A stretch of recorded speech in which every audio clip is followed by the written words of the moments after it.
चलो बच्चों, last turn पे हम लोगों ने इसमें पढ़ा था कि कौन कौन से बीज हो सकते हैं, बीज के कितने प्रकार हो सकते हैं, एक फ्रूट में एक से ज्यादा बीज किसमें हो सकते हैं, ये सारे उदाहरण आपने पढ़ा था। बीज की संरचना आपने पढ़ी थी, आपने एक बीजपत्री या द्विबीजपत्री जो बीज है उनकी आंतरिक संरचना क्या होती है, ये सब आपने पढ़ा। चलिए अब इसमें छोटे सा एक जो है पार्ट है, उसमें हम लोग पढ़ते हैं बीजांकुरण। बीजांकुरण क्या होता है? जब किसी भी बीज को सारी वातावरणीय अवस्थाएं प्रदान कर दी जाए, दे दी जाए, और उसके बाद बीज जो है उसका प्रस्फुटन हो जाए, तो इसे हम कहते हैं बीजांकुरण। यानी बीज का स्फुटन और भ्रूण का विकास, ये जो है यहाँ पर क्या है, सीड जर्मिनेशन या बीजांकुरण। ठीक बच्चों, बीजांकुरण में ये आवश्यक है कि सारी वातावरणीय दशाएं इसके बिल्कुल अनुकूल होनी चाहिए। ठीक, बीजांकुरण के समय जो बीज यहाँ पर बीजांकुरित हो रहे हैं, उसके बाद जो है तब तक उसको पोषण उसका बीजपत्र या भ्रूणपोष देगा जब तक कि उसमें से पत्तियां ना निकल आए।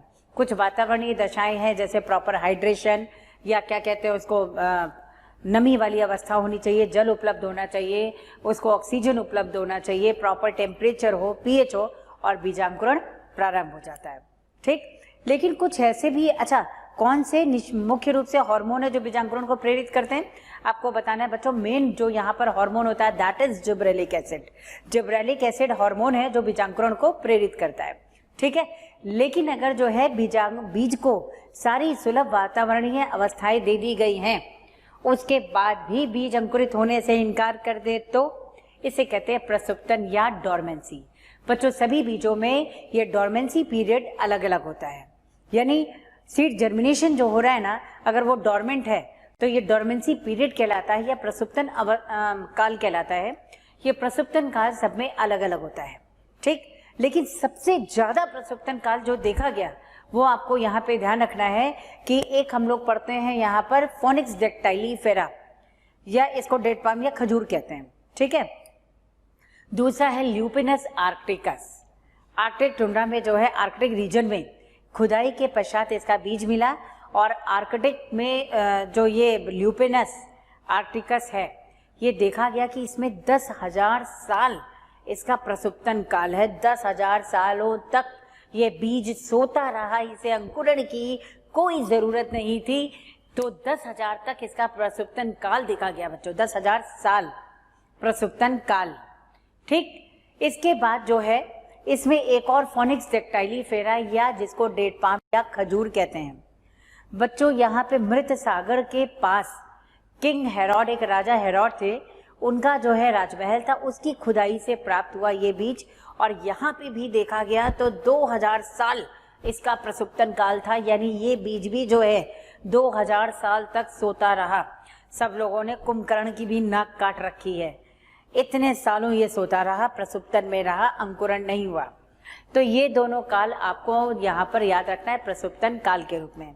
प्रसुप्तन क्या होता है? जब बीज का अंकुरण सभी वातावरणीय दशाएं देने पर भी वो अंकुरित ना हो, इसे कहते हैं बीज प्रसुप्तन। कौन से ऐसे हार्मोन हैं जो बीज प्रसुप्तन को प्रेरित करते हैं? Abscisic acid. ये बीज प्रसुप्तन को प्रेरित करता है और बीजांकुरण को बच्चों रोकता है। छोटा सा ये पार्ट है जो आपको पढ़ना है। चलिए लिखिए इसमें बीजांकुरण। हेडिंग डालो इसमें बीजांकुरण।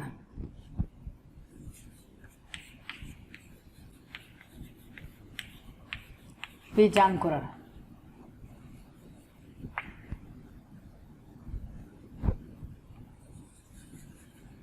चलिए, बीजांकुरण क्या होता है आपको बताना है। बीजों का प्रस्फुटन, बीजों का प्रस्फुटन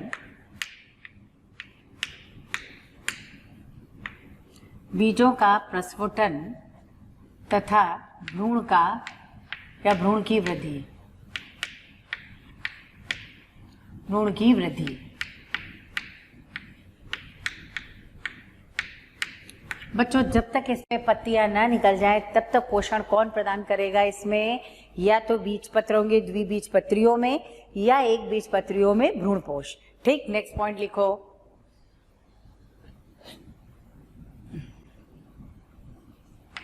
पर्णों के उत्पन्न होने से पहले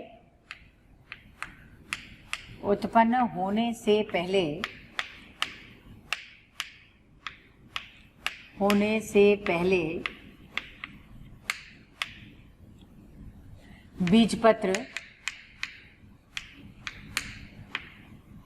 यहां लिखिएगा डाइकॉट्स में।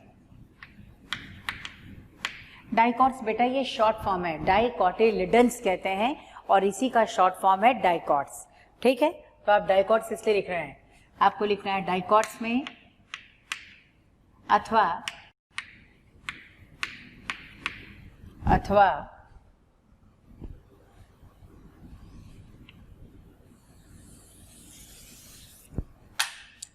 अथवा भ्रूणपोष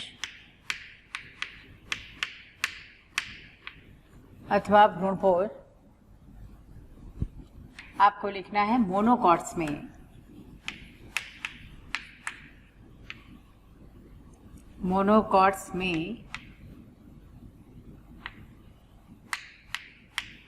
पोषण प्रदान करते हैं।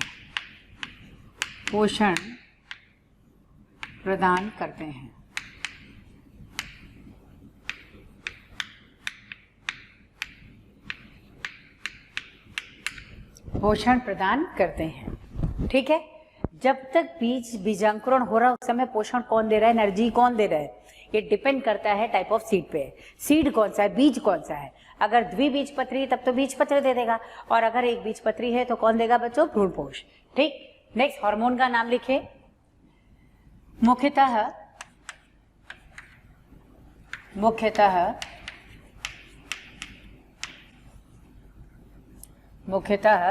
जिब्रालिक एसिड पढ़ा है आप लोगों ने हार्मोन के चैप्टर में। जिब्रालिक एसिड वही वाला जिब्रालिक एसिड है। ठीक है, तो जिब्रालिक एसिड हार्मोन, मुख्यतः जिब्रालिक एसिड हार्मोन बीजांकुरण को प्रेरित करता है या बीजांकुरण के प्रेरण में सहायक।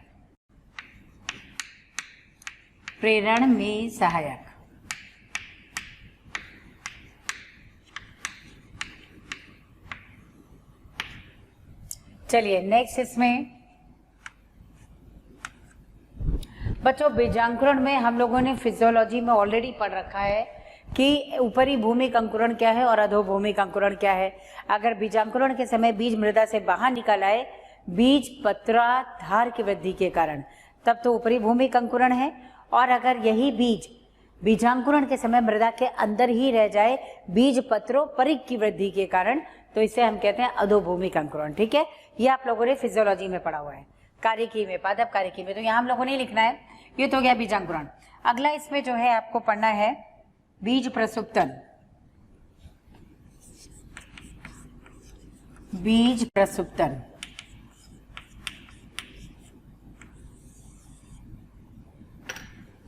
बच्चों बीज प्रसुप्तन को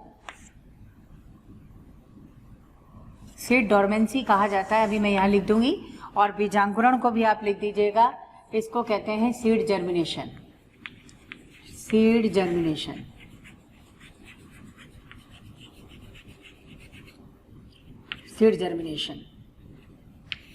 ठीक है, यहां पे भी आप लिख देंगे सीड डोरमेंसी। चलो, सीड डोरमेंसी क्या होता है, बीज को सभी अनुकूलतम वातावरणीय परिस्थितियां प्रदान कर दी जाए तभी बीज अंकुरण ना हो, अंकुरित होने से इनकार कर दे, इसको कहते हैं बीज प्रसुप्तन। आप लोगों को भी सारी वातावरणीय परिस्थितियां जैसे दे दी जाती हैं भैया पढ़ाई करना है, चलो खूब बढ़िया वातावरण दे दिया गया, कूलर चला लो, एसी चला लो, प्रॉपर जो है आपको लाइट उपलब्ध करा दी गई है, प्रकाश भी प्रॉपर है, खाना पीना दे दिया गया है, भैया पढ़ लो, मोटिवेट कर दिया गया है, उसके बाद भी आप लोग ना पढ़े तो आप लोग क्या है, आपके अंदर प्रसुप्तन है। ऐसे ही आप ही जैसे हम लोगों के कुछ बीज भी होते हैं, वो बीज प्रसुप्तन प्रदर्शित करते हैं। ठीक है, चलो इसकी परिभाषा लिखो। जीवित वायुबल मतलब जीवित बीजों को, यानी कि बीज मर गया है और सब कुछ उपलब्ध करा रहे हैं तब भी जो है नहीं हो रहा, तो आपने कहा कि ये प्रसुप्तन है। गलत, आपको लिखना है जीवित बीजों को अनुकूलतम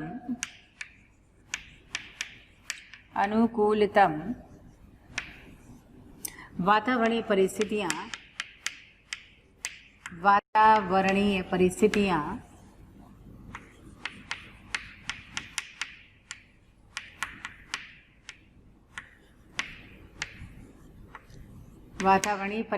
उपलब्ध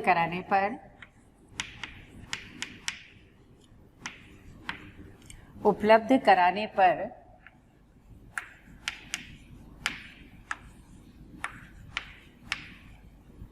यदि बीज अंकुरित ना हो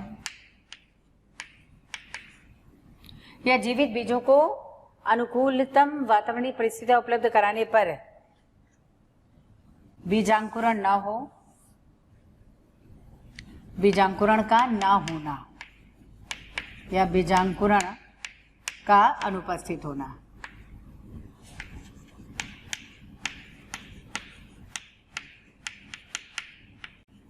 बीजांकुरण का अनुपस्थित होना। बच्चों ये क्या हो गया? बीज प्रसुप्तन। बीज प्रसुप्तन कौन परहेज करता है? एब्सिसिक एसिड या एब्सिसिक अम्ल करता है। ठीक है, चलो अगला लिखो इसमें। बीज प्रसुप्तन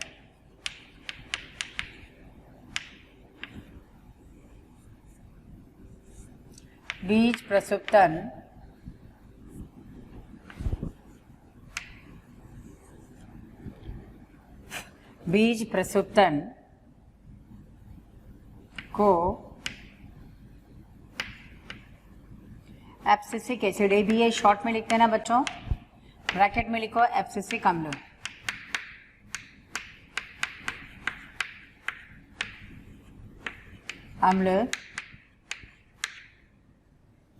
प्रेरित बीज प्रसुप्तन को एब्सिसिक एसिड प्रेरित करता है।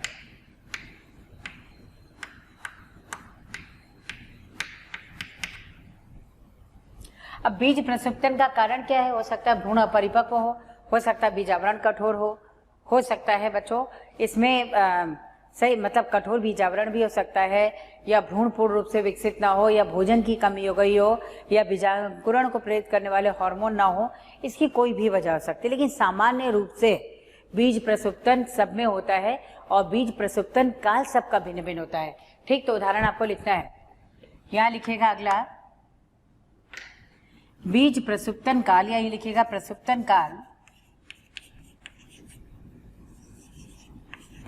काल या डोरमेंसी पीरियड बोलते हैं इसको, प्रसुप्तन काल या डोरमेंसी पीरियड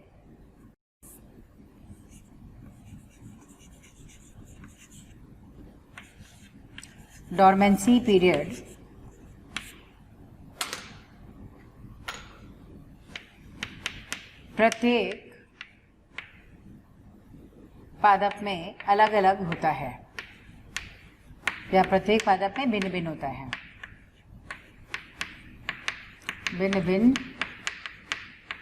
होता है। जैसे एग्जाम्पल आपको लिखना है बच्चों, जैसे आपको इसमें वनस्पतिक नाम और सामान्य नाम दोनों ही लिखने हैं क्योंकि दोनों आपके एनसीईआरटी ने दिया हुआ है, तो आप लोग पूरा इसको लिखेंगे। दिमाग नहीं लगाना है कि भाई हमें जो है ल्यूपिन नाम दिया है तो ल्यूपिनस आर्क्टिकस क्यों पढ़े, क्योंकि आपके एनसीईआरटी ने दिया है, इससे आपको पढ़ना है। ठीक है, चलो लिखो। जैसे नंबर 1 लिखो ल्यूपिनस यानी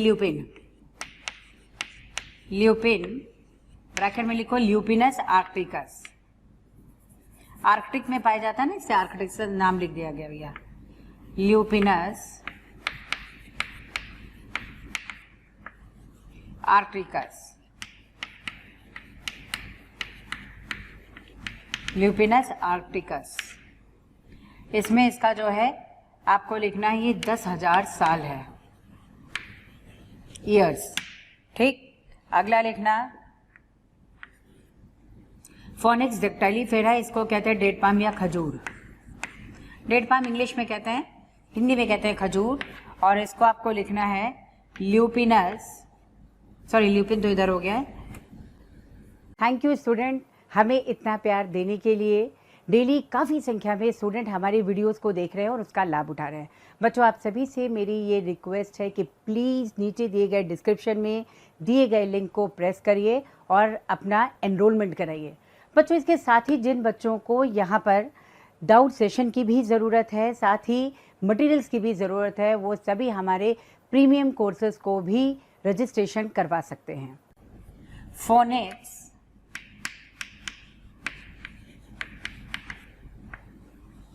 फोनिक्स डैक्टाइलीफेरा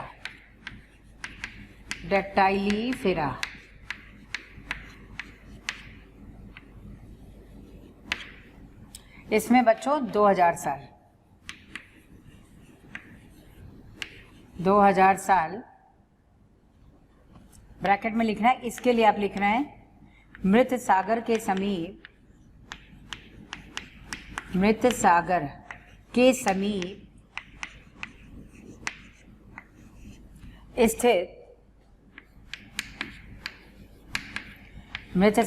समीप स्थित हेरोड नाम के राजा के महल की खुदाई से प्राप्त।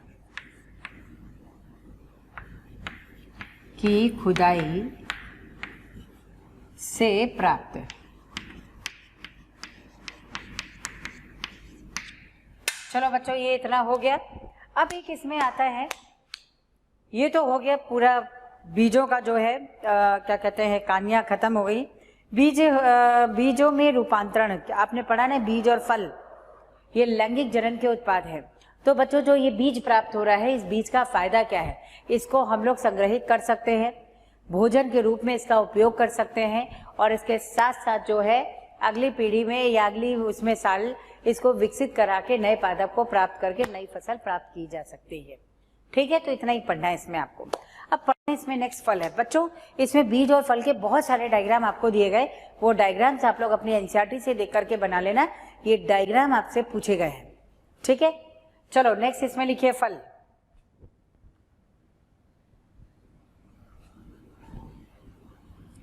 अब हम लोग नेक्स्ट पढ़ने जा रहे हैं फ्रूट्स या फल।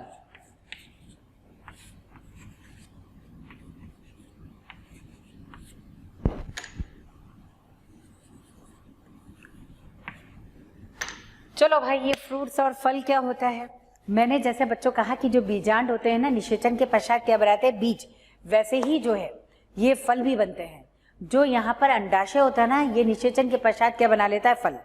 ठीक, देखो फल जो होता है एक सत्य फल होता है, जिसमें केवल और केवल यहाँ पे आपको बताना है अंडाशय ये जो है फलों में रूपांतरित हो, इसे कहते हैं सत्य फल। दूसरा कूट फल या झूठ मूठ का फल क्या होता है? मिट्टी का बना हुआ फल नहीं, आपको बताना है जिसमें फल किससे बने? अंडाशय के साथ साथ इसमें आपको बताना है थैलेमस, या जिसको हम कहते हैं पुष्पासन, ये भी फल संलयित रहे और फल बना दे। मतलब सीधी सी बात है, अंडाशय के साथ साथ बीजांड अंडाशय के साथ साथ यहाँ पर पुष्पासन भी संलयित होकर अगर फल बना दे तो इसको हम कह देते हैं बच्चों कूट फल, आभासी फल। यानी केवल अंडाशय ने फल नहीं बनाया है, अन्य भाग भी पुष्प के इसमें संलयित और वो फल बना रहे हैं, इसे कहते हैं कूट फल। अब कूट फल का आपको उदाहरण पढ़ना है। एक स्ट्रॉबेरी हो गया भाई, देखो लीची और स्ट्रॉबेरी अलग अलग है, तो स्ट्रॉबेरी को स्ट्रॉबेरी के फॉर्म में ही आपको पढ़ना है। ठीक है, तो देखो एक तो हो गया स्ट्रॉबेरी, दूसरा हो गया बच्चों काजू, ये भी तो है, और सेब। ये तीन आपको उदाहरण दिए गए हैं कूट फलों में और ये आपको पढ़ना है। ठीक, इसका मतलब भाई सीधी सी बात है, ऐसे फल जो यहाँ पर क्या है एपिगाइनस पुष्पों से, या ये कह दो कि जायांगोपरिक पुष्पों से विकसित हो। तो जायांगोपरिक में जायांग क्या होता है? जायांग छोड़ो, अंडाशय के अलावा जो इसका पुष्पासन है वो भी तो लंबा होकर संलयित हो गया, तभी तो पुष्पीय भाग ऊपर आए थे, है ना। यानी इन पुष्पों से विकसित ये क्या है? फल है। इन्हें जो है कूट फल कहते हैं या आभासी फल बोलते हैं।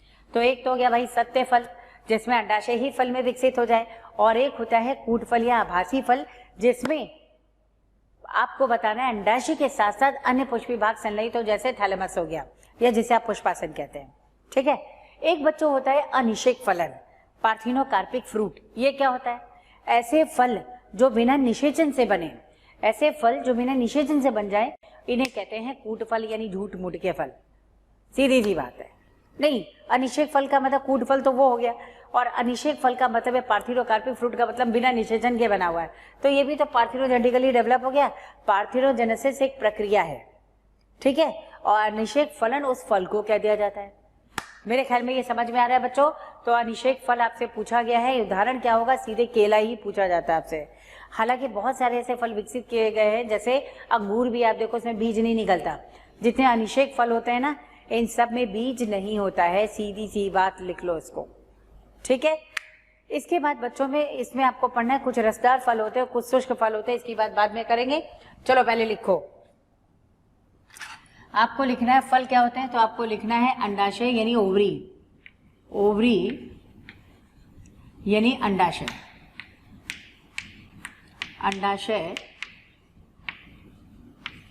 ये निषेचन के पश्चात,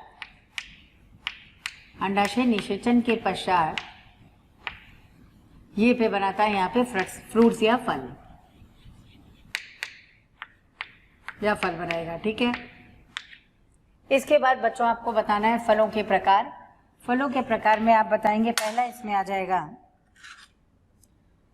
चलो इसमें पहला जो आ जाएगा, पहला आपको लिखना है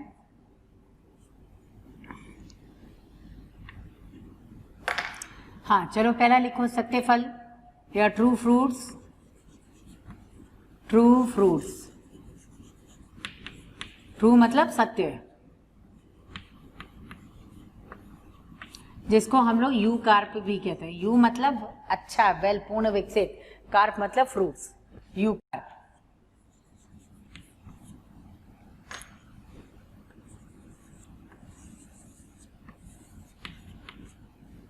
इसमें आपको क्या कहना है? जिसमें केवल अंडाशय फल बनाए, केवल अंडाशय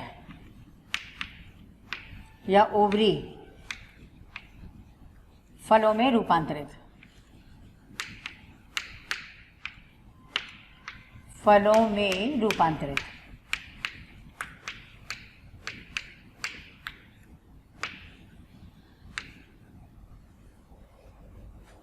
चलो ये हो गया जिसमें केवल अंडाशय ही फलों में रूपांतरित हो।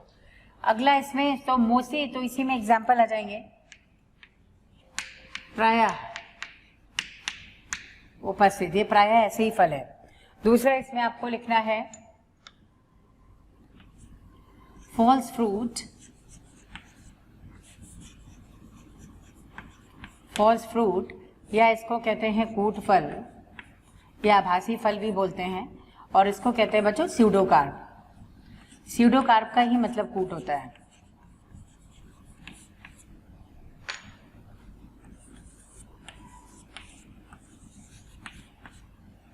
यहां आप लिखेंगे फलों के निर्माण में,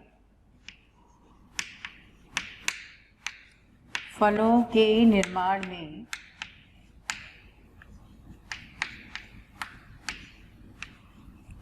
फलों के निर्माण में अंडाशय के साथ,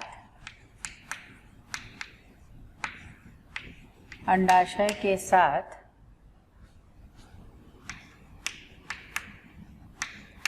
पुष्पासन भी संलयित, पुष्पासन भी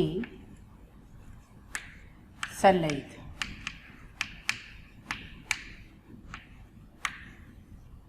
पुष्पासन भी संलयित। एग्जाम्पल लिखना है इसमें, आप एग्जाम्पल लिखिए।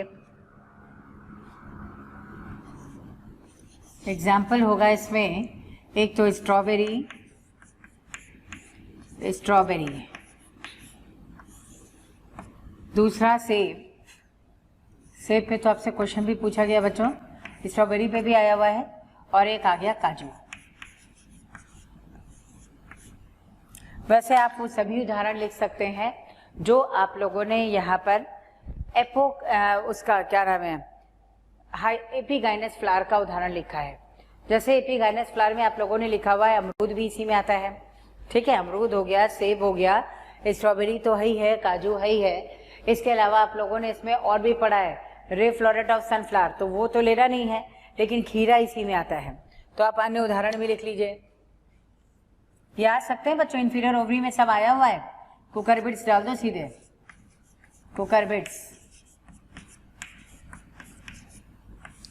कुकरबिट्स और अमरूद।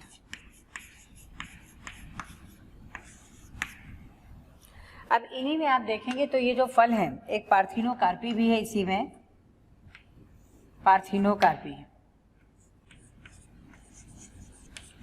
पार्थिनोकार्पिक फ्रूट, या इसको हम लोग कहते हैं अनिषेक फलन।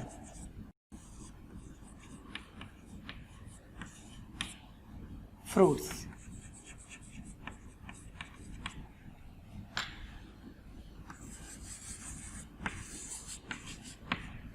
चलिए, तो अब पार्थिनोकार्पिक फ्रूट या निषेक फलन क्या होता है? जो बिना निषेचन के फल बने। फल का निर्माण बिना निषेचन के,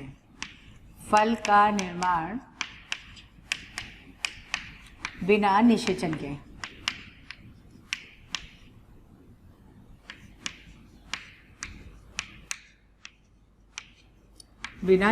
के। इसमें एग्जाम्पल आप लिख लीजिए। एग्जाम्पल बच्चों जो आपसे सबसे ज़्यादा पूछा गया है वो है केला। इस पे उदाहरण बहुत बार आया हुआ है, बनाना आपको लिखना है, ठीक है? तब चलो फटाफट इसको अंडरलाइन कर लो। एक तो आपसे केला पूछा गया है, नीट डाल दीजिए। दूसरा यहाँ से पूछा गया बच्चों कुकरबिट्स पे, इंफीरियर ओवरी में बहुत सारे उदाहरण है, कुकरबिट्स का भी है, अमरूद का भी आया हुआ है, और सेब तो पूछा गया खाने योग्य भाग क्या है। तो जाहिर सी बात है फल का निर्माण कौन कर रहा है, वही खाने वाला भाग होगा। ये सेब में पूछा गया, स्ट्रॉबेरी भी आया हुआ है, ठीक है? काजू क्यों छोड़ दिया गया? केवल काजू ही छूटा है, तो छूटा रहने दो, हो सकता है अगली बार आ जाए। चलो अच्छा, तो ये पार्थिनोकार्पिक है बच्चों। अब कुछ ऐसा होता है ना कि कुछ फल इसमें बहुत रसदार होते हैं और कुछ फल क्या होते हैं, शुष्क होते हैं। जो रसदार फल हैं जैसे अमरूद हो गया, सेब हो गया, ये सब रसदार फल हैं।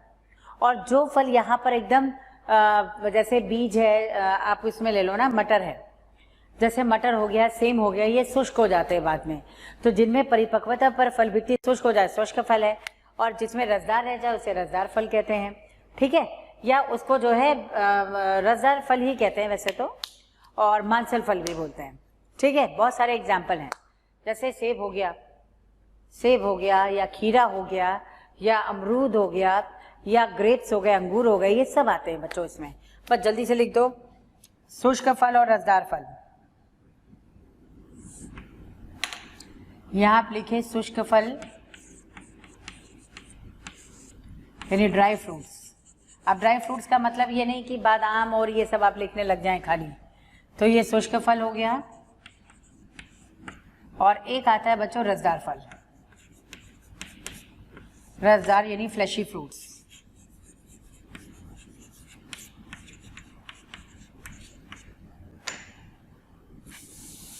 चलो इसको देखते हैं, ये क्या है? चलो इसमें लिखो फटाफट, शुष्क फल क्या होते हैं? परिपक्वता पर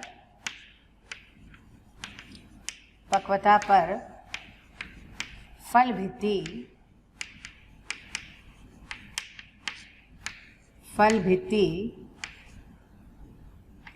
का शुष्क हो जाना। इसमें एग्जाम्पल लिखो। एग्जाम्पल हो गया जैसे मटर, सेम। इसी तरह से परिपक्वता पर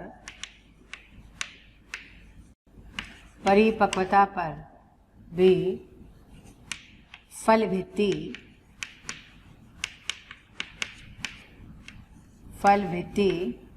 का रसदार होना।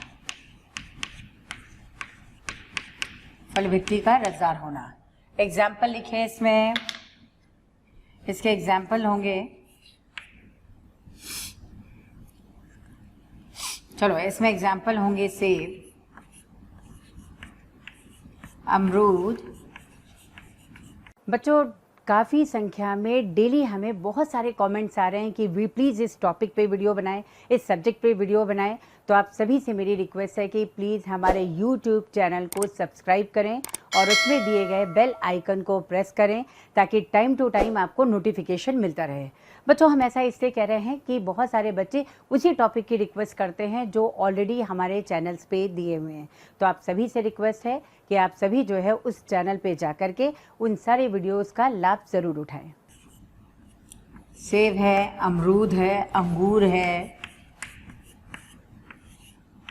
अंगूर हो गए। आप बच्चों इसमें जो है सिट्रस या नींबू वगैरह भी रख सकते हैं, सब रसदार हैं। ठीक है, नींबू, टमाटर आदि, ये सब रसदार हो गए। तो बच्चों ये तो हो गए शुष्क फल और रसदार फल। ठीक है, यानी फल भित्ति जो है वो फल बनाती है और अंडाशय से विकसित है। ये तो हो गया फलों के बारे में। चलो बच्चों, इसमें अब हम लोग एक बात करते हैं। एक यहाँ पर आता है जिसे हम लोग कहते हैं एपोमिक्सिस। एपोमिक्सिस क्या होती है? जैसे मैं यहाँ लैंगिक जनन की बात करूँ, इसको हम लोग एम्फीमिक्सिस कहते हैं। लेकिन एपोमिक्सिस क्या होती है बच्चों? एपोमिक्सिस होती है जिसमें बिना युग्मक के संलयन के ही भ्रूण का विकास हो जाए, उसे कहते हैं एपोमिक्सिस। ठीक है, चलिए नेक्स्ट हम लोग पढ़ते हैं एपोमिक्सिस। और एक हम लोग पढ़ेंगे बच्चों यहाँ पे भ्रूण के बारे में, बहुभ्रूणता क्या है। ठीक है, ये 2 पार्ट अभी इसके रह गए। चलिए तो सबसे पहले ये आप लोग कंप्लीट करिए। मैं यहाँ लिखती हूँ एपोमिक्सिस।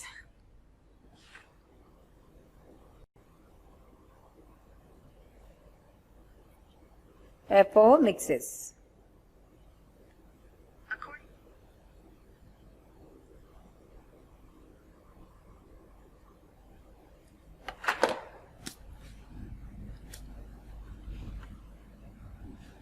एपोमिक्सिस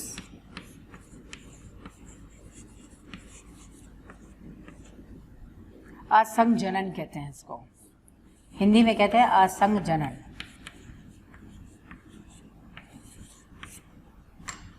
बच्चों एक्चुअली इसमें अगर आप देखेंगे ना तो एपोमिक्सिस होती क्या है? एपोमिक्सिस होती है जहां बिना युग्मकों के मिक्स हुए सीधे भ्रूण का विकास हो जाए, इसे कहते हैं एपोमिक्सिस।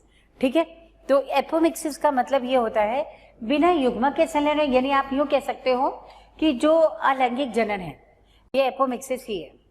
ठीक, तो बिना युग्मकों के संलयन के या यूं कह दो बिना निषेचन के ही जो है भ्रूण का निर्माण हो जाए, तो इसको हम कह देते हैं एपोमिक्सिस। आप लोगों को सीधा सीधा एग्जाम्पल दिया गया एस्टेरेसी कुल और घास, ये इसमें आते हैं। अब आप मान लो कि कोई द्विगुणित या डिप्लॉयड अंडकोशिका है, ये भ्रूण में विकसित हो गए पार्थिनोजेनेटिकली डेवलप होकर के। ठीक है, तो इसको भी जो है आप कहते हैं इसके लिए एक विशिष्ट नाम इसको रखा जाता है जिसे हम कहते हैं डिप्लोस्पोरी। डिप्लॉयड स्पोर उसमें कन्वर्ट हो गया है। ठीक, अगर मान लो मैं कह दूं भ्रूण कोश के अलावा अन्य जो कोई भाग है वो अगर विकसित होकर के यहाँ भ्रूण बना दे तो उसको हम क्या कह देंगे? इसको कहते हैं एडवेंटिव एम्ब्रियोनी। बच्चों इससे हम लोग क्या कहते हैं? एडवेंटिव एम्ब्रियोनी कहते हैं, यानी एडिशनल पार्ट मिल करके जो है वो यहाँ पे क्या बना रहा है? भ्रूण बना रहा है। तो इसको कह देते हैं अपस्थानिक भ्रूणता। और इसमें उदाहरण आ जाएगा, सबसे पहले अगर मैं बात करूं तो अपस्थानिक बहुभ्रूणता जो है वो सिट्रस में देखी गई। सिट्रस यानी नींबू वगैरह हो गया, तो सिट्रस या नींबू हो गया, नागफनी हो गया, या आप लोग उसमें देख सकते हैं कैक्टस, नागफनी हो ही गया, इनमें देखा गया है। ठीक है, तो सिट्रस हो गया, नागफनी हो गया, ये जो है, और आम हो गया, ये सब इसके उदाहरण हैं। ये आपको पढ़ना है। तो ये अनिषेक फलन में है। इसमें कई सारी छोटी छोटी टर्मिनोलॉजीज आपको पढ़नी पड़ेंगी। वो टर्मिनोलॉजी आप देखिएगा तब आपको समझ आएगा कि अनिषेक फलन का एक्चुअली मतलब क्या होता है। ठीक है, चलिए अगैमोस्पर्मी भी इसको कहते हैं। तो सबसे पहले लिखिएगा यह है अलैंगिक जनन। सबसे पहला पॉइंट ये लिखा हुआ है कि ये अलैंगिक जनन ही है, ये लैंगिक जनन का कि ये क्या है? नकल है। ठीक है, तो आपको लिखना है यह अलैंगिक जनन है,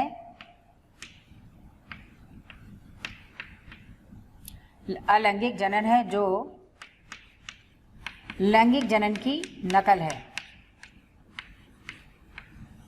लैंगिक जनन की नकल है।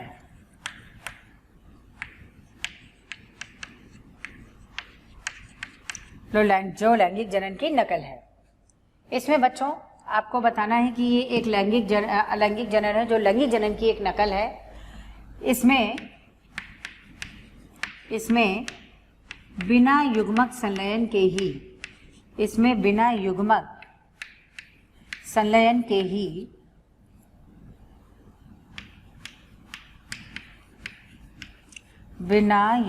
संलयन के ही भ्रूण का विकास होता है। भ्रूण का विकास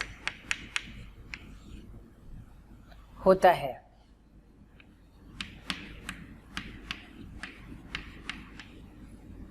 जैसे एग्जाम्पल आप देखिए, एग्जाम्पल हो गया इसमें घास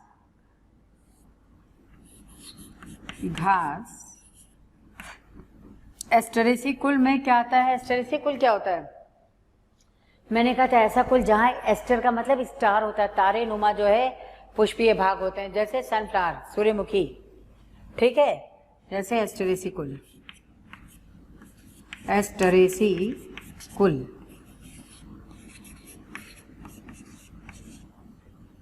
जैसे एस्टेरेसी कुल, और इसमें आता है सूर्यमुखी।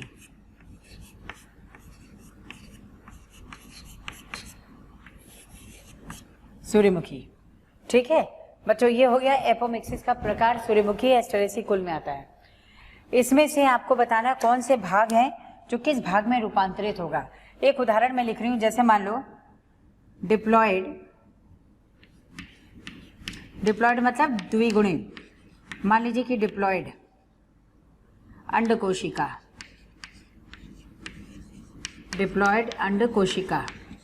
ठीक है, ये 2n है, और ये पार्थिनोजेनेटिकली डेवलप होकर के बना दे भ्रूण बन गया। तो इसको हम लोग कह देंगे बच्चों डिप्लोस्पोरी, इसके लिए नाम रख दिया गया डिप्लोस्पोरी।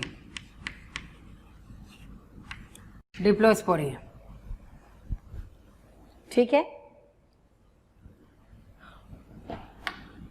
इसी तरह से मान लीजिए हैप्लॉइड है, कोई मियोसिस वगैरह कुछ तो होता ही नहीं है, तो ये तो डिप्लोस्पोरी हो गया। मान लीजिए कि बीजांडकाय है,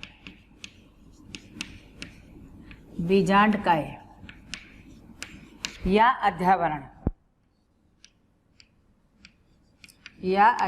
बीजांडकाय हो, अध्यावरण हो, है ना, सब 2n है ना, और ये यहाँ विकसित होकर के सीधे भ्रूण बना दे, तो बच्चों इसको कह देते हैं एडवेंटिव एम्ब्रियोनी,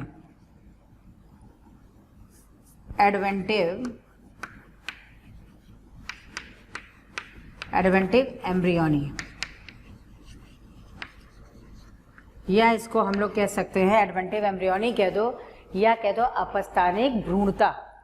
जैसे तुम लोगों ने अपस्थानिक जड़ें पढ़ा है ना, अपस्थानिक जड़ें क्या होती हैं?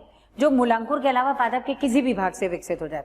ऐसे आपको यहाँ बताना है, जो भ्रूणकोश के अलावा पादप के जो भ्रूणकोश के अलावा बीजांड के किसी भी भाग से विकसित हो जाए, वो उसे अपस्थानिक भ्रूणता कहते हैं। देखो अब मैंने वहां पे जो है क्या किया, भ्रूणकोश को छोड़ दिया, तो बीजांडकाय हो गया, अध्यावरण बचता है, तो इनसे विकसित होता है, इसे कहते हैं अपस्थानिक भ्रूणता।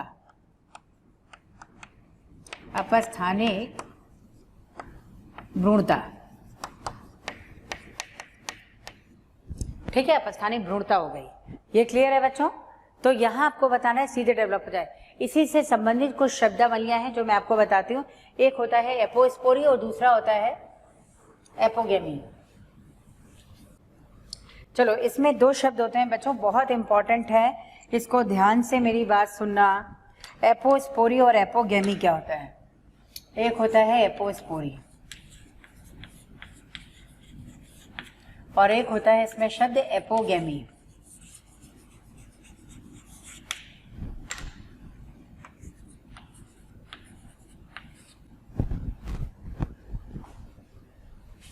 Apospory and apogamy. बच्चों यहाँ पे आपको एक चीज ध्यान रखना है कि जैसे एपोस्पोरी क्या होता है? एपोस्पोरी होता है कि स्पोरोफाइट के किसी भाग से अगर गैमेटोफाइट का विकास हो। भ्रूणकोश क्या है? मादा गैमेटोफाइट है ना। तो मैं ये क्या कह रही हूँ यहाँ पे, एपोस्पोरी यानी स्पोरोफाइट के किसी भाग से गैमेटोफाइट का विकास हो। अब क्वेश्चन ये होता है भाई गैमेटोफाइट तो हैप्लॉइड है, अगुणित है, और स्पोरोफाइट क्या है, द्विगुणित है। तो आपको ये बताना है कि स्पोरोफाइट द्विगुणित से गैमेटोफाइट अगुणित का विकास बिना मियोसिस के हो जाए सीधे, तो इसको क्या कहते हैं, एपोस्पोरी।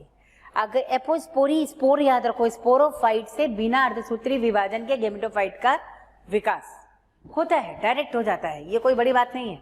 ऐसे ही बच्चों एपोगेमी है।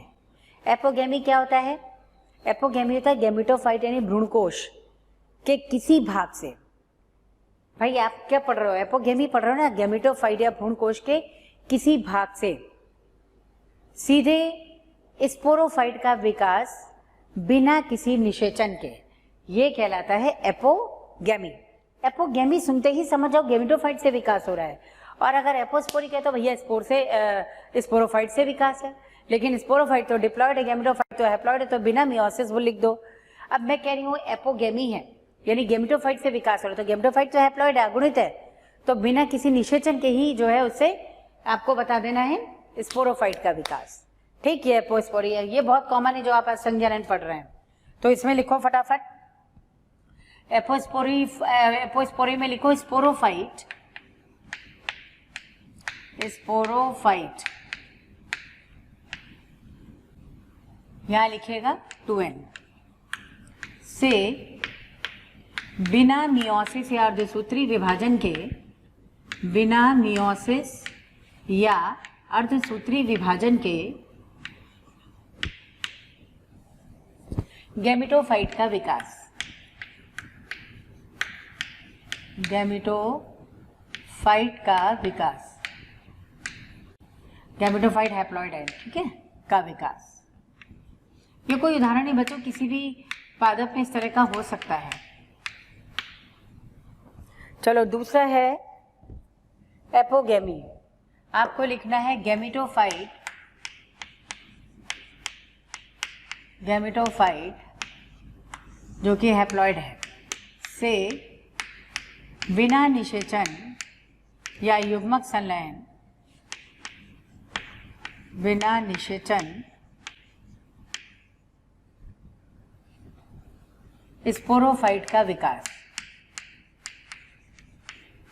स्पोरोफाइट। अच्छा वैसे तो हम लोग को ये एन लिखना ही नहीं है यहाँ पर, ठीक है, स्पोरोफाइट का विकास, क्योंकि यहाँ ऐसा हो नहीं रहा है, स्पोरोफाइट का विकास।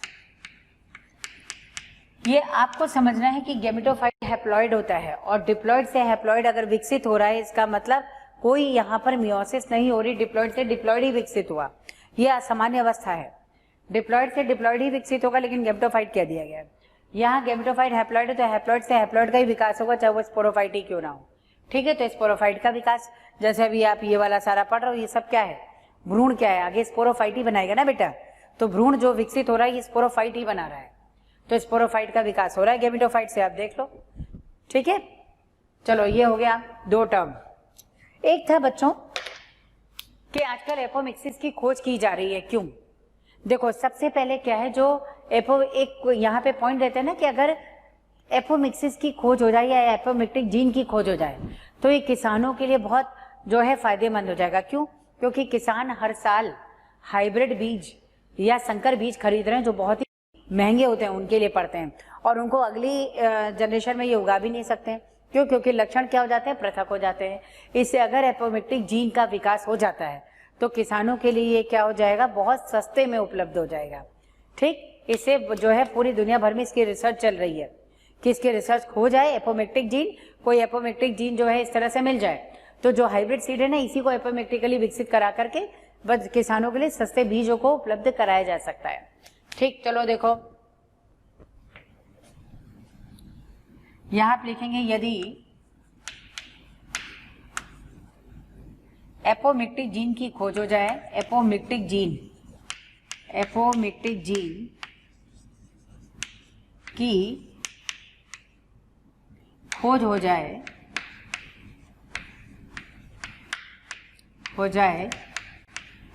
तो यह किसानों के लिए बच्चों, अगर आपको हमारे वीडियोस पसंद आए हैं तो इसे लाइक शेयर करना ना भूलें, ताकि ये वीडियो सभी ज़रूरतमंद बच्चों तक पहुंच सके। बच्चों, आपके इतने अपार स्नेह के कारण हमारी पूरी मोशन टीम इतनी ज़्यादा मोटिवेटेड है और बेस्ट कंटेंट आपको उपलब्ध कराने के लिए हम सभी तत्पर हैं। किसानों के लिए फ़ायदेमंद साबित होगा, फ़ायदेमंद साबित होगा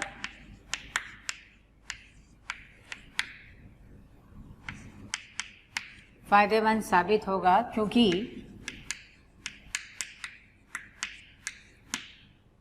संकर बीज किसानों के लिए या किसानों को महंगे पड़ते हैं, महंगे पड़ते हैं,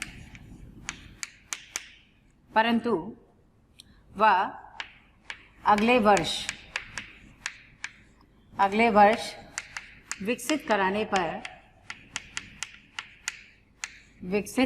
पर लक्षण भी पृथक हो जाते हैं, लक्षण भी पृथक हो जाते हैं, अतः एपोमिक्टिक जीन की खोज हो जाने से, बच्चों ये आपका बोर्ड में भी पूछा जाता है, बोर्ड के एग्जाम में इसको अच्छे से समझ लेना, ठीक है। अतः एपोमिक्टिक जीन की खोज हो जाने पर, जीन की खोज हो जाने पर एपोमिक्टिक जीन की खोज हो जाने पर वही हाइब्रिड सीड या वही संकर बीज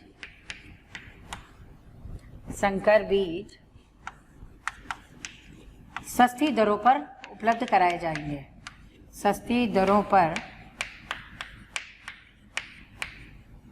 उपलब्ध हो सकते हैं अगर उसकी खोज हो जाती है तो, ठीक है। ये हो गया। अब बच्चों इसमें एक आता है पॉली एम्ब्रियोनी बहुभ्रूणता। अगर एक बीज में एक से अधिक भ्रूण हो, इसको कहते हैं बहुभ्रूणता। सबसे पहले इसकी खोज एवी लीवनहॉक ने करी थी, किसमें? सिट्रस में। उन्होंने देखा बीजांडकाई ही उसका बहुत सारा भ्रूण विकसित कर रहा है, तो इसको बीजांडकाई बहुभ्रूणता भी कहते हैं, ठीक है। तो बच्चों एक तो बीजांडकाई बहुभ्रूणता हो गई, अपस्थानिक बहुभ्रूणता भी इसीलिए इसको कह सकते हैं। जैसे अभी अपस्थानिक भ्रूणता बताया ना, अपस्थानिक मतलब भ्रूण कोश को छोड़कर किसी अन्य भाग से भ्रूण का विकास हो जाना।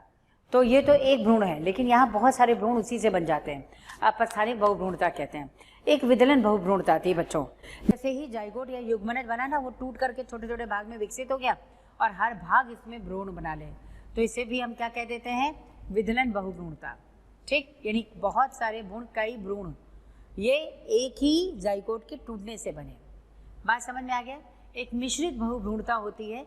मिश्रित बहुभ्रूणता का मतलब होता है जिसमें अंडकोशिका के अलावा अन्य कोशिकाएं, जैसे सहायक कोशिकाएं हैं या प्रतिवेशांत कोशिकाएं, ये सब भी निषेचित होकर के भ्रूण बना ले, तो इसे हम लोग कह देते हैं मिश्रित बहुभ्रूणता। बस फटाफट लिख दो इसको, छोटा सा एक टॉपिक है, बस यही आपको पढ़ना है। बहुभ्रूणता, बहुभ्रूणता या पॉली एम्ब्रियोनी।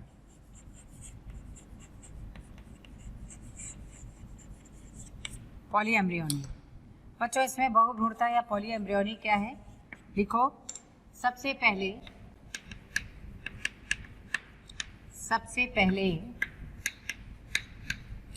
एवी ल्यूवेनहॉक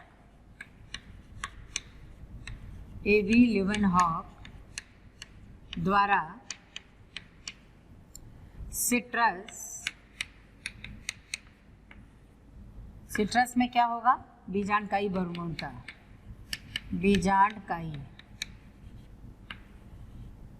बीजांडकाई बहुभ्रूणता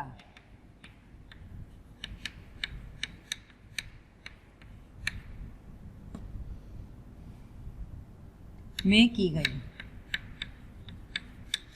सबसे पहले इसको इन्होंने खोजा था, ठीक है। बहुभ्रूणता होता क्या है? एक बीज में एक से अधिक भ्रूण की उपस्थिति, एक से अधिक भ्रूण की उपस्थिति या भ्रूणों की उपस्थिति,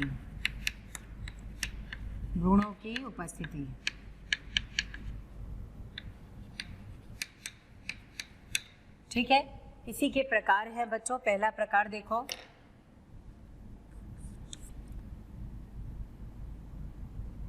विदलन बहुभ्रूणता। विदलन बहुभ्रूणता,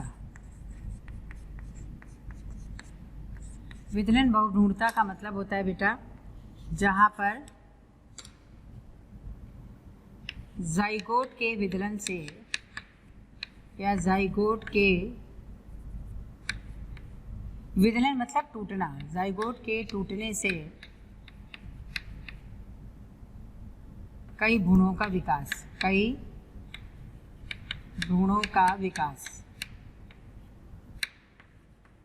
विकसित होना या विकास। इसमें उदाहरण सीधे बच्चों एग्जाम्पल आ गया क्या? पाइनस। ये जिम्नोस्पर्म में बहुत कॉमन है पाइनस, ठीक है, ये इंपॉर्टेंट भी है। दूसरा अपस्थानिक बहुभ्रूणता। अपस्थानिक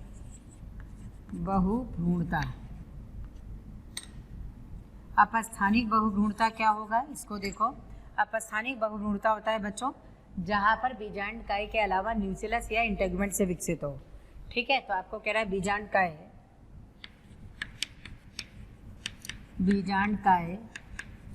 अथवा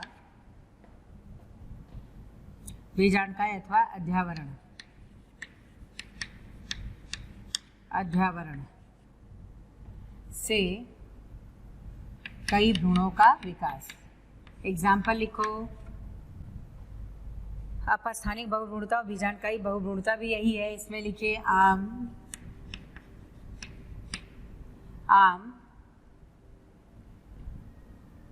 सिट्रस,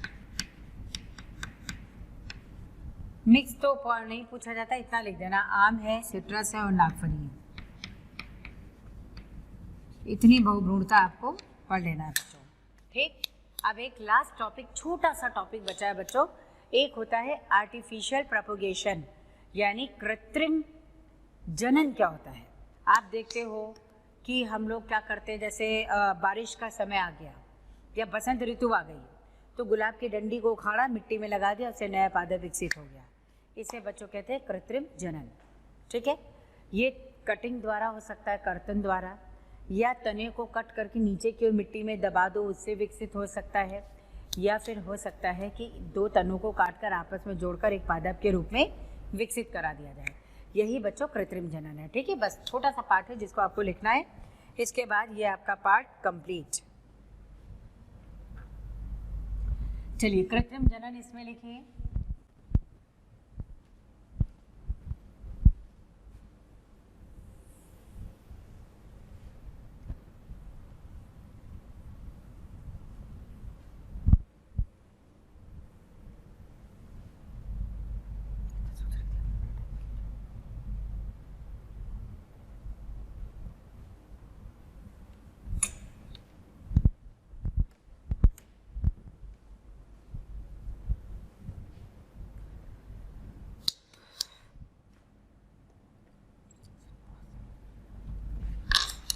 चलो इससे आर्टिफिशियल प्रोपगेशन या कायिक जनन, कृत्रिम जनन, या इसको कृत्रिम प्रवर्धन भी कहते हैं, प्रवर्धन। इसके लिए सबसे सूटेबल जो समय होगा वो होगा वर्षा काल और बसंत ऋतु।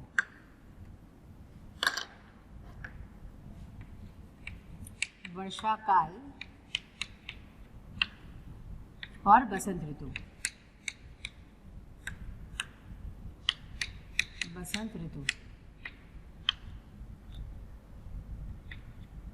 चलो इसमें बच्चों जो है एक प्रकार आता है इसका कर्तन या कटिंग, कर्तन या इसको कहते हैं कटिंग। बच्चों इसमें आपने देखा होगा कर्तन या कटिंग में होता क्या है, कोई तने का भाग लिया, उसको कट कर दिया, पत्तियां हटा दी और मिट्टी में लगा दिया या ऑक्सीजन में डिप करके लगा दिया, तो कुछ दिनों में मूलें आती हैं और नए पादप में विकसित हो गया।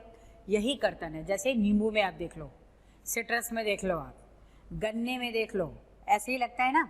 या इसके अलावा जो है आप ले लो, गन्ना हो गया, या इसके अलावा बोगनविलिया हो गया, गुलाब हो गया, इन सब में क्या होती, कटिंग लगती बच्चों। ठीक, बस यही चीज़ें लिखो। पर्णरहित, पर्णरहित तने को पादप से पृथक कर, पादप से पृथक कर मृदा में ऑक्सीजन में डिप कर,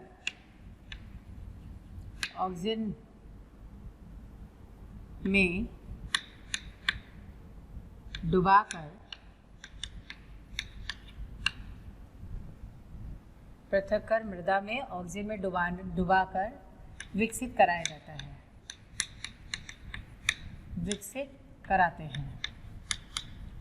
जैसे यहाँ एग्जाम्पल इम्पॉर्टेंट है बच्चों, और कुछ नहीं लिखना आपको, एग्जाम्पल लिखो। एग्जाम्पल हो गया गुलाब, गुलाब हो गया, गन्ना,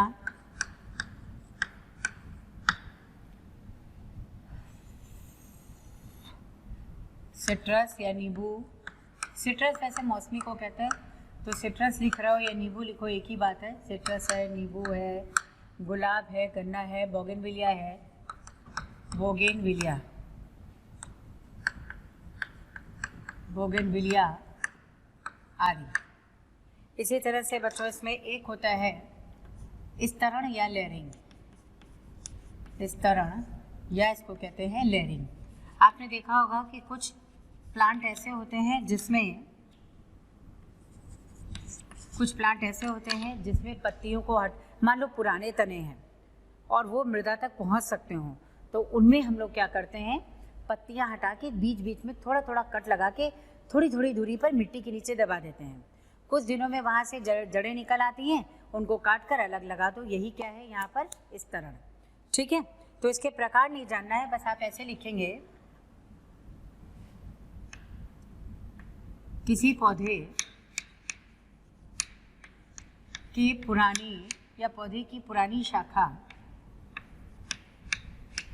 पौधे की पुरानी शाखा पर्णविहीन कर या पत्तियों को हटाकर, शाखा से पर्णे हटाकर, पर्णे हटाकर पौधे की पुरानी शाखा से पर्णे हटाकर थोड़ी थोड़ी दूरी पर, थोड़ी थोड़ी दूरी पर कट लगा देते हैं या कट लगाकर मृदा में दबा देना, मृदा में दबा देना तथा मूलें विकसित हो जाने पर, मूलें विकसित हो जाने पर करीब 2 से 3 हफ्तों में मूलें विकसित हो जाएगी। मूलें विकसित हो जाने पर उसे पृथक कर नए पादप के रूप में विकसित करना, के रूप में विकसित करना। इसमें एग्जाम्पल लिख लो, विकसित करना। इसमें एग्जाम्पल होगा, कौन कौन से एग्जाम्पल हो सकते हैं। एक तो इसमें क्या कहते हैं उसको, मिंट यानी पुदीना, पुदीना हो सकता है, जैस्मिन या चमेली हो सकता है, इन सब को छोटी छोटी दूरी पर इसी तरह कट करके फिर से विकसित कराते हैं। तो आप लिख दीजिएगा इसमें मिंट या पुदीना। दूसरा हो गया यहाँ पे जास्मिन या उसको क्या कहते हैं, चमेली, ये आ जाएगा। बच्चों कई बार ऐसा भी होता है कि पुरानी शाखा मृदा तक ना पहुँचे, तो उस स्थिति में क्या करते हैं, तने में ही उसका जो है वहाँ से बार्क या छाल को निकाल देते हैं। उसके बाद उसमें मिट्टी हो गई, गोबर हो गया, भूसा हो गया और ऑक्सीजन हो गया, इन सब को मिश्रण बना के उसके चारों तरफ कवर कर देते हैं और पॉलीथीन से बांध देते हैं। करीब 2 से 3 महीने के अंदर वहाँ से रूट्स निकल आती हैं और इसको फिर काट करके नए प्लांट के रूप में डेवलप करा लेते हैं। ये आप देखो, ये किस में होता है, ये लीची में होता है और इसके अलावा अनार में है। इसको हम कहते हैं एयर लेयरिंग या गुट्टी भी बोलते हैं। ठीक है, तो एक इसमें स्टेप लिखो, एयर लेयरिंग या गुट्टी। एयर लेयरिंग को या हिंदी में वायु स्तरण कहते हैं, वायु स्तरण। इसमें लिखिए ये कब पॉसिबल है, जब तना या शाखा नीचे तक ना पहुंचे। तो उसमें आपको लिखना है एक लीची हो गया, लीची व अनार। अनार में पुराने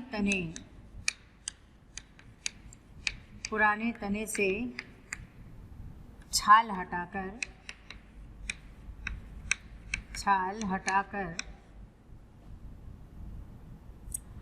मृदा, जल, ऑक्सीजन, भूसा व गोबर के मिश्रण से आवृत कर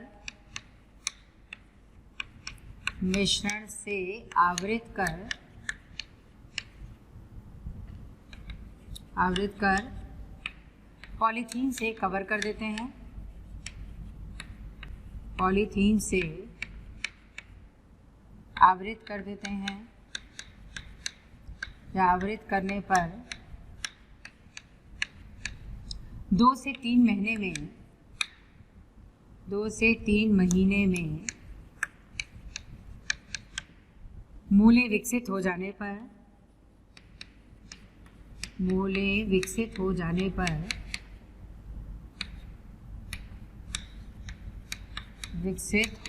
पर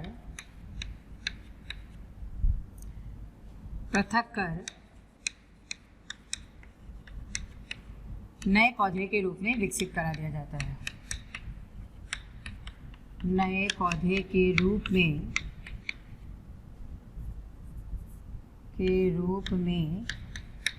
विकसित करा दिया जाता है, विकसित कराते हैं। बच्चों इसमें एक लास्ट बचा हुआ है, 2 अलग अलग प्लांट जिसको हम लोग कहते हैं ग्राफ्टिंग, या इसके लिए क्या शब्द इस्तेमाल करते हैं, देखो अभी ध्यान नहीं आ रहा मुझे। तो ग्राफ्टिंग क्या होता है, जैसे मान लो एक ऐसा प्लांट है जिसमें पुष्पन और फलन बहुत अच्छा हो रहा है, उसका तना लिया। एक ऐसा पादप है उसी जाति का जिसमें मूल बहुत अच्छी विकसित हो, मूलें, उसका तना लेके दोनों को जोड़कर एक प्लांट के रूप में विकसित कराते हैं। ठीक है, तो इसको यहाँ पे कहा गया है ग्राफ्टिंग। ठीक है, ये ग्राफ्टिंग में आपको जैसे मान लो आम है, आम की एक देसी वैरायटी है, उसका तना लिया जिसमें मूलें बहुत अच्छी होती हैं, और दूसरा जो है मान लो दशहरी हो गया या कोई और अच्छा है आम का है, उसका तना लेके दोनों को जोड़ा और एक प्लांट के रूप में विकसित करा दिया। उससे होता है क्या, मूलें बहुत ज़्यादा जो है जल खनिजों का अवशोषण करेगी और आम की क्वालिटी और भी अच्छी हो जाएगी और उसकी उत्पादकता भी बढ़ जाती है। इसको यहाँ पे कहते हैं ग्राफ्टिंग या स्कंध, ऐसा कुछ बोलते हैं। तो लास्ट आप इसको लिखिएगा, डायग्राम के थ्रू बनाइएगा केवल, इसमें आएगा ग्राफ्टिंग। ग्राफ्टिंग या स्कंध कहते हैं इसको। चलो ये लास्ट है इसमें। यहाँ पे आपको लिखना है इस तरह से 2 हमने पृथक तने लिए, मान लो जिसमें बहुत अच्छे जो है पुष्पन और फलन हो रहा, उस तने को ऐसे लिया, इसको तिरछा कट कर दिया, और जिसमें मूलें बहुत अच्छी विकसित है उसको इस तरह से ले लो, ये नीचे। तो इसको हम लोग कहते हैं बच्चों स्टॉक। इसको स्टॉक या स्कंद बोलते हैं, स्कंद, ठीक है।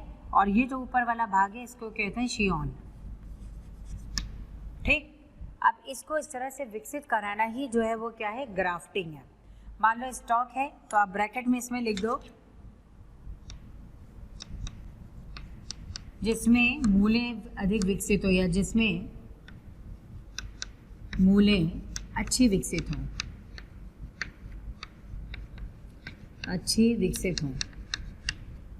ये वाली वैरायटी लेके उसका तना ले लेते हैं। और ये वाला भाग इसकी ऑन जिसमें पुष्पन व फलन अच्छा हो, इसको ले लेते हैं यहाँ पे इसके ऑन के फॉर्म में, ठीक है। और इस तरह विकसित कराते हैं। आपसे क्वेश्चन पूछा गया था किसमें संभव है, केवल द्विबीजपत्रियों में, डाइकॉट्स में संभव है, क्योंकि वहाँ पर क्या है, कैम्बियम, ये विकसित हो जाएगा।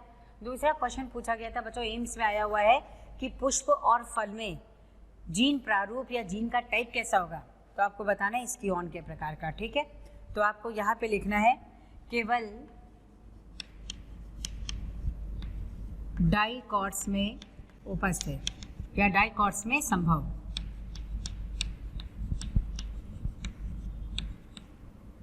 कैम्बियम की उपस्थिति के कारण, कैम्बियम की उपस्थिति के कारण, उपस्थिति के कारण, ठीक है। इसको नीट डाल दो, ये नीट में आया हुआ है। अगला आप लिखेंगे पुष्प और फलों में, पुष्प व फलों में जीन प्रारूप, जीन प्रारूप स्कियोन के समान, शियोन कहते हैं हिंदी में, के समान। ये बच्चों एम्स में आया हुआ है, ठीक है। तो आपको दोनों ही टाइप की प्रिपरेशन करनी है। आज ये चैप्टर कंप्लीट हो चुका है जिसमें आपने लैंगिक जनन पढ़ा है, और दूसरा जो है यहाँ पर कैसे भिन्न प्रकार के जनन हो सकते हैं, बीजों की क्या स्थिति हो सकती है, ये सब आपने पढ़ा है बच्चों। एक इसमें आता है अलैंगिक जनन के प्रकार, तो ये आप लोगों ने जो पूरा मॉर्फोलॉजी में या आकारिकी में पढ़ा है, बस क्वेश्चन वहाँ से उठते हैं, तो ये आपका कंप्लीट हो गया है। अब आप एनसीईआरटी भी पूरी करिए, क्वेश्चंस भी इसके पूरे कंप्लीट कर लीजिए, और साथ साथ आपको इसकी जो है डीपीपीज मिल रही, डेली प्रॉब्लम प्रैक्टिस, उसको भी आपको सॉल्व करना है।